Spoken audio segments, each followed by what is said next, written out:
Here, welcome to probably my oldest friend. Like, I know that you not old, but as it relates to like our lives, Jamie, we go way further back than most people, especially in the game of golf.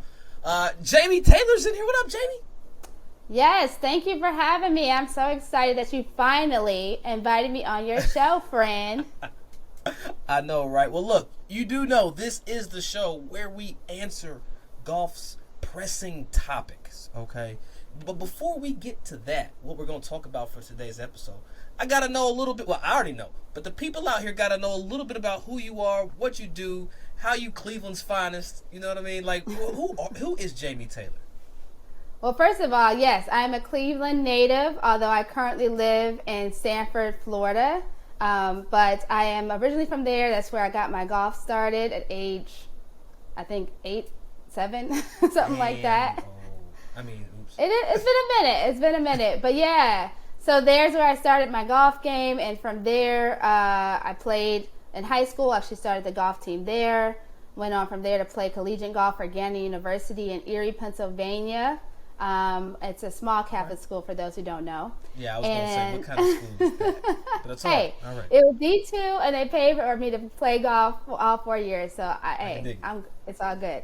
And then, and then I got LPGA certified while I ran a couple golf courses there in Cleveland Metro Parks, and I also worked for First Tee. You didn't give me no rounds of golf, by the way. I'm still a little upset when you were. I'm just saying. I didn't. Listen, you don't even come to Cleveland like that, but that's okay. That's fair. No, that's. But yeah, so that's where I kind of got my start with being a LPGA professional there for the running 2 golf courses, Seneca Golf Course, Shawnee Hills. Shout out to Shawnee Hills. That's my home course. Mm-hmm. And from there, I moved to Florida. And in Florida, Daytona Beach is where the LPGA headquarters is located, and that's where I started to work for the LPGA Foundation, where I was the programs manager. And in that role, I got to do a lot of traveling, helping to promote the LPGA USGA Girls Golf Programs, which I hope you're aware of. Yeah. It's LPGA's junior initiative. And then from there, I went on to start my own business that I currently run. We got to talk about that. We're going to hard pause this. So you had all these accolades, LPGA certifications, X, Y's, and Z's. And then you're like, the hell with that. Let me go ahead and do this thing over here where I'm on my own. So tell me a little bit, Jamie. What are you doing? Like, what did you start within the golf space? Because I do enjoy the fact that we got brown women out here doing it in golf. Yeah, so what I've learned over the years in golf, and I know it's a lot of us out there, but we don't see a lot of us at the top. So part of my motivation for even coming down to Daytona Beach to work at LPGA was because I knew if my presence was so big in Cleveland, everybody would come to the golf course and say, I've never seen a black woman running a golf course before. I was a unicorn, right? So then going to work at a global company like LPGA would just put me on a higher platform where I could really make more of an impact, right? And hopefully more black and brown girls can see somebody at that level working in the industry. So that was my motivation. So in that process, I got to see more opportunities that weren't being addressed. And one of those being a lack of diversity and marketing skills, really, for the industry. So there's a lack of diversity, Jake. Really, you saw it took you to go to LPGA in Daytona Beach to see that golf had a lack of diversity in the business space. All right, that's fair. No, I get it. Let me clarify. It's not just the lack of diversity, but it's the lack of marketing to diverse audiences. So, as I said, I came from running golf courses to now working at a global company. So all the initiatives that you see going on at the high level, with the PGA Tour and so forth, that never gets trickled down to the people actually running the facilities. Yeah. So I was in the dark before I came down to LPGA. I was in my own world, putting on women's programs, doing what I thought would help grow the game. But a lot of people, I have a business background. I have an MBA, so I have that knowledge. Hold on, excuse me. I'm just saying, but not every pro has that kind of background. So ultimately, I saw an opportunity to help pros at the ground level, at the green grass facilities, to help attract and retain diverse audiences through my business. So I started the JT Mobile training.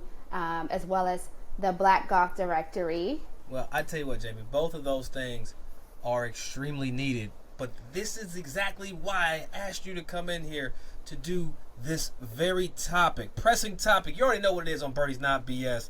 Jamie, this week we're talking about where is the business of golf heading. I want to actually bring up the workforce, the people within the game, the people that are providing the goods and the services. Where are we right now from your vantage point in golf as it relates to just diversity, inclusion, and equity? Where are we from your vantage?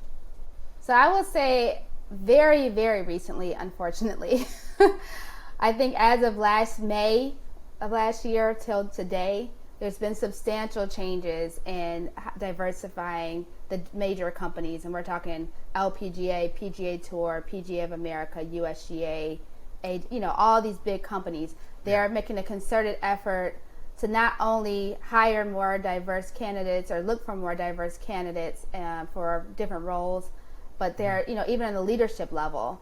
So, for example, LPGA just hired their second woman in history as LPGA commissioner. And that's crazy, right? Because it's a women's organization. People are always baffled that the commissioner is a man. So now we have I've consistently been, perplexed by that.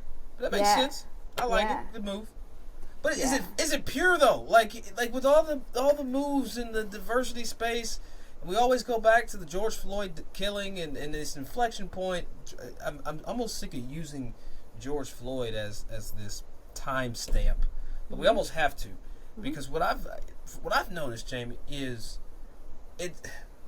I've seen companies do one of two things. They've either tried to do so much, like we're so down with diversity, right? Like yay diversity, or they've done nothing because they don't have people within the organization to bounce ideas off of, so that whatever they do doesn't look disingenuous or wrong. And that's just one thing that I don't. It's like you have to have your companies represent America culturally. That's just what my opinion. I don't know if you agree, Jamie. It's my opinion, but it's just one of those things where if you got the wrong people in a room, it's easy to make the wrong decision. That's true. And I've been fortunate, now that I'm working for myself as a contractor, and LPGA is one of my clients. I actually get more input now. So I am hearing these conversations. I am able to help them with some of their decision making. For example, they launched the Renee Powell Grant Fund that started to help bring more Black women and girls to golf, specifically Black women and girls.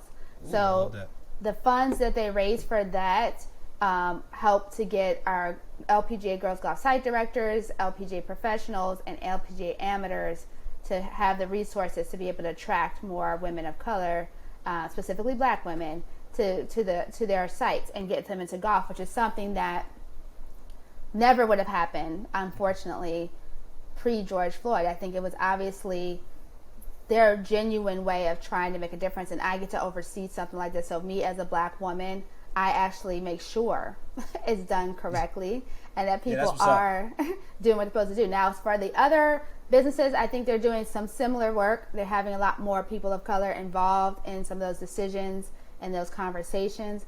And I'm not going to lie, there are some missteps. Some missteps.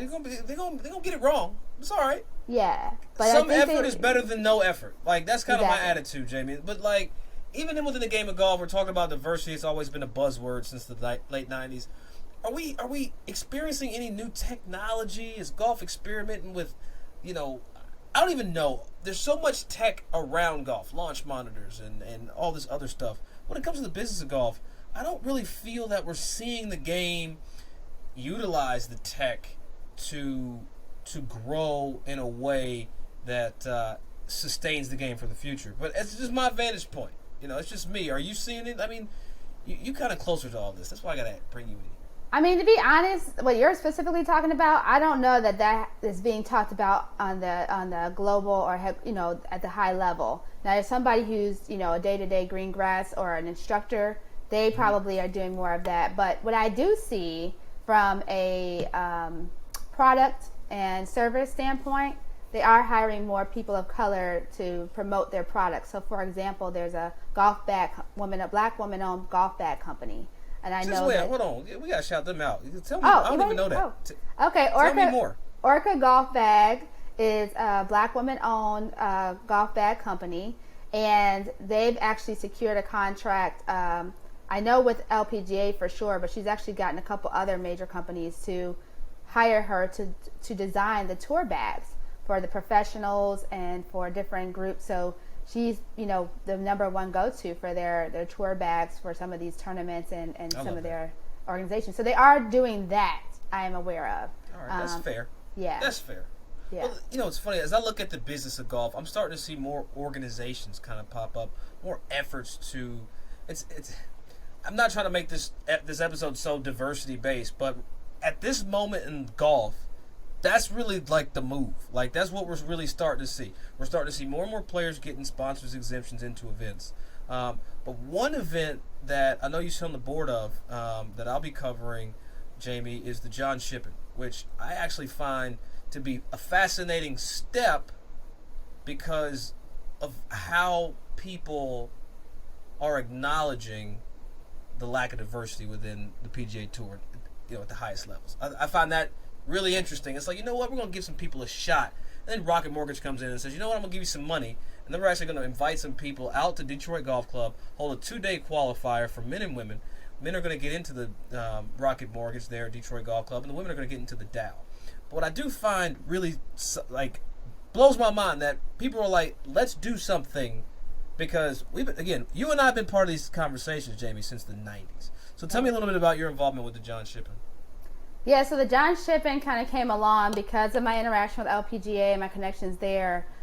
They knew about my Black Golf Directory, and the goal of the Giant Shipment is to showcase Black professional and amateur golf players and a 2-day event, 36-hole event. And so because of my Black Golf Directory, they thought I'd be a great resource to find players and get the word out. So I was really excited about that. And obviously, as a female, I was really in tune with getting them the female players that they needed, especially because, Doug, you've played, you've been out there. It's kind of hard to get recognized. Why everybody keep saying I played like it's past tense? I'm still out here in these streets, Jamie. Don't do me like that. You're doing the most, right? You do a lot, but all I can say is you've been there, and you know how hard it is to get recognized and attention and sponsors and so forth. So the purpose of this event and why I got involved with this event was because what is going to come out of this, hopefully, or what the plan to come out of this, is that not only will these players get to play these 36 holes and be highlighted, but they'll also get to interact with the sponsors from the Rocket Mortgage Classic that hopefully will look and see this talented group of players and say, hey, I didn't know you existed. We would love to possibly take you on. And so there's going to definitely be some great opportunity. Now, the way it'll go, you got the men, right, who are going to play for an exemption. It's like an individual championship for them, right? Correct. They'll play the Rocket Mortgage Classic. The following week, the winner will. But then the women, they're actually going to play a team event, because whoever wins that one, they'll get into the Dow Great Lakes Bay Invitational, which is later on, and that's in Michigan as well. So they I was going to say, it's got a whole Michigan vibe right here. Oh, yeah. No, they're definitely Team Michigan, because that's where their home base is. Yeah. It's just, I like that. I like that the business of golf is starting to invest in diversity. It's exciting to see, and it's like, finally, okay? But are they building something, though, Jamie, that's sustainable? And that's just one question that I have. I don't know if it's rhetorical. I don't know if you have a response. But is it sustainable? Is this something that we're going to see year after year? Or is this going to be one of those things that they did that one time? Yeah, that's a good question. I mean, I can tell you from what I'm hearing, the plan is to not only sustain it, but to expand it. So it's not just related to the Giant Shipment in the future. I mean, excuse me, to the Rocket Mortgage Classic. It's going to hopefully be connected to some other events. But I have heard, and I can't really reveal all the secrets, but there are other companies stepping up that are doing some similar things. For example, I can tell you KPMG is going to host an event that kind of supports the Clearview Foundation Legacy Fund, as well as the Renee Powell Fund that's going to happen in Atlanta around their tournament. So that event's going to showcase Mariah Stackhouse, who's on their team, and then Renee Powell, and it's going to bring out. So there's other companies doing similar work, just in a different ways. Well, I'm excited about that, Jamie. I tell you what, we need all the help we can get, damn it. And we golf. It's funny, we're talking here, and I got my producer here. We're talking about innovation. Where's the industry of golf innovation going? And I'm sitting here thinking, and we're arguing underneath the table, I don't know that golf is as innovative on the business front. And that's why we're going back and forth arguing. If you see my eyes drift, that's what's been going on. But I don't know how to answer that question or have feedback, because I do know that playing the game is one of the most technologically advanced things, from ball flight, algorithms, fitting. There's so many technological advances that make the game easier to play. That's a fact. But when it comes to managing the golf industry, and it comes to doing business within the golf industry, I don't see much innovation. It's just people having meetings, and maybe it's the new update from their Outlook page. I don't know. But I just don't see there being a utilization of tech or innovation as it relates to their day-to-day works or diversifying the workforce in golf. Jamie, you can help me. I just don't see it. I mean, I'm not going to totally disagree with you. I do feel the golf industry is a little bit behind the times when it comes to being innovative.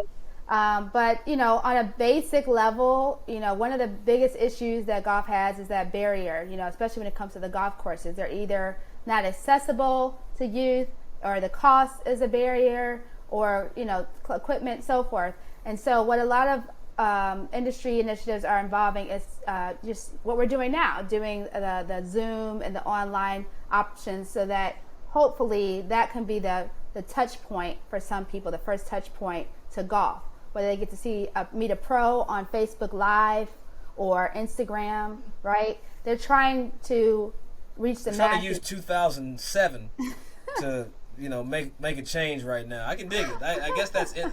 I feel like golf does lag behind. All right, so it's you gotta give the game a pass. But all right, at least they're using Facebook Live, Jay. I appreciate it. I'm glad to know that. I'm glad. And I know it's probably disappointing for people listening. Yes, golf is not the most innovative space. Look, we're going to hit a projectile through the air on some grass. All right? The people behind the counter, doesn't take a lot of tech to tender somebody out and to get them in the cart and on their way. Now, there might be some tech in the turf grass management space, new lawn mowers, etc. Yeah. But when it comes to just the business of golf, Jamie, and maybe that's where some efforts need to go. Maybe, PGA of America needs to go hang out in Silicon Valley and see what Apple's doing. That's really the first company that came to mind. So there's 1,000 companies out there. But See what they doing. See what's cracking. No, I think that's actually a really great idea, and I think you need to lead the charge, because you clearly have a vision for what you think this is going to look like. But I love it. I'm all for that, because honestly, that's where they're at right now. I can say, as a consultant, I've been fortunate to be reached out to by many people for various things, and I think people want these ideas. They want to know, what can we do? Because unfortunately, the people that are leading the golf industry right now, we're talking about baby boomers / Gen X's / boomers. Yeah, no, they babies boomers. No, but Jamie, I know you you talk about Black Golf Directory, and I know you kind of trend set in this space, but as you run the directory, how is your business helping move the game forward? So the purpose of the Black Golf Directory was because prior to the Black Golf Directory existence, there really wasn't a way for people to find Black pros. And so even when I left my golf course in Cleveland to come to Florida, all my students and people were like, where am I going to find another pro like you? And I mean, I know what like you means, right? And so I was on Google, where can I find someone like me? And so I couldn't. And therefore I was like, there's some opportunity here. And so fast forward to 2020, after I had a little experience with web building, I was like, this is what we need. We need a place where people can go find Black professionals, whether they're teaching pros, playing professionals, golf, college coaches, high school players, because we got the unique recruitment for college teams. I also have junior and adult groups. So if somebody like your wife, for example, she's like, I want to find a group of Black and brown women. She can go on there and find that on the website. And then of course the businesses, and not just businesses, but media like this podcast, because this is where but this is where people learn about golf. Like, if I wasn't a golfer, I'd be more inclined to listen to you than, I don't know whose podcast from Golf Channel. I need to see my own people out there doing it. I appreciate you. Whose podcast from golf? That makes that pisses me off and makes me happy at the same time. All right, Jamie, look, we got to get into our little segment that we call Birdies or BS. I'm going to ask you a question, just 3 of them. You're going to tell me straight up, are they birdies or are they BS? Some of them might be completely irrelevant. Some of them might be relevant, but I'm going to ask you anyway. Birdies or BS right here. Number 1, indoor driving ranges. Birdies or BS? I'm torn with that one. I'm going to go with BS, if I'm being quite honest, because I don't believe there's a high conversion rate. If someone starts at an indoor driving range, I just don't see the conversion to golf course. It's not a good place to start. It's a good place to go in the winter, when you live in a cold region and you need to warm up and keep your game tight. But if you're just getting started, the illusion that you're not walking and the weather's perfect and there's nothing to think about, and so you're hitting these perfect shots, like it's going to set you up for failure, in my opinion. All right, Jamie. I think it's birdies. Okay. I'm gonna tell you why it's birdies. Because look, in Ohio, when I was there and it was cold, I needed somewhere to practice, somewhere to be active, or hell, somewhere to take a taekwondo class. Because in the domes and those indoor practice facilities, there's always a damn ancillary company that's there getting their money too, right? It might be gymnastics in the background, you know what I'm saying? But nah, I think it's birdies, man. Like, it's giving people the opportunity to be active in a space that is unconventional for golf. I think hitting it into the targets and all that kind of stuff up against the wall, hearing that boom, I think it's dope. I used to practice in one. I don't want to, but if that's my only way to get to the game, I'm glad it's there. Next one for you, Jamie.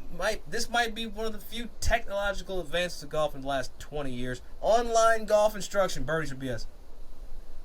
So I'm going to say birdies, and I have to say that because I kind of started doing it myself, but I will say that because of the pandemic, right, we've learned that technology has to, as you mentioned, has to be a part of golf more. And so from that perspective, I think it is a lot easier for people to reach a professional that they prefer to learn from anywhere in the world that way. And so having that online option, I think, allows people to find someone they're more comfortable with. Or let's say students that I had from my previous course, had I been doing online lessons, I could have been like, yeah, shoot me your swing, I'll keep you fresh. So that would have been a cool alternative back then had I known about it.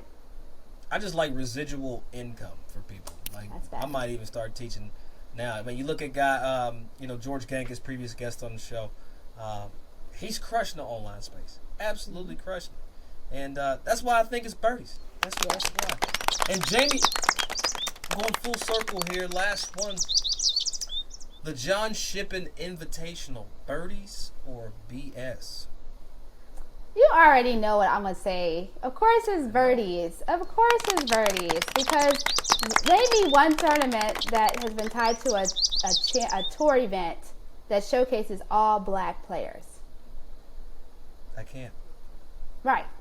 So it's 2021. It's about time. I'm saying it's birdies too. I agree. I just don't want it to be the thing that happened that one time. That's my only concern. It's my only concern with the Giant Shipment Invitational. I'm excited that they've done it, and I love who they've named it after. I just don't want this momentum or in this moment in time to be one and done. We gave y'all brothers a chance. Y'all came out here and didn't do what we thought y'all could do, and then it's over. Like, no, it needs to be, something that's sustainable, something that's year in and year out that young people, young men and women can want to be a part of. Kind of like the Bill Dickey for us when we were kids. Like, we worked our ass off to make sure we got that invite to that Bill Dickey. Like that told us we was somebody. And that's all I'm saying with the Giant Shipment. I wanted to sustain, I wanted to continue. But anyway, that's all I want, Jamie. And look, I appreciate you coming in here. You know what I mean? Like that's nice. One of my oldest friends, Jamie and I go back. Like I'm talking like 13, 14 years old. Yeah, She's we known were me a little. long damn time. Jamie, how do people get a hold of you and the Black Golf Directory? You can find me on all major social media. It's a Black Golf Directory. You already know what it is, man. Dougie Fresh, Birdies Not BS, Instagram, Facebook, and Twitter. Go in there, slide them DMs. You know we're going to answer some questions every few episodes, so slide them DMs. Listen, subscribe, share. We everywhere. So go out there, download it, and share it with folks. Jamie, I appreciate you right here. Birdies Not BS, it's magical. Thank you. Thanks, friend.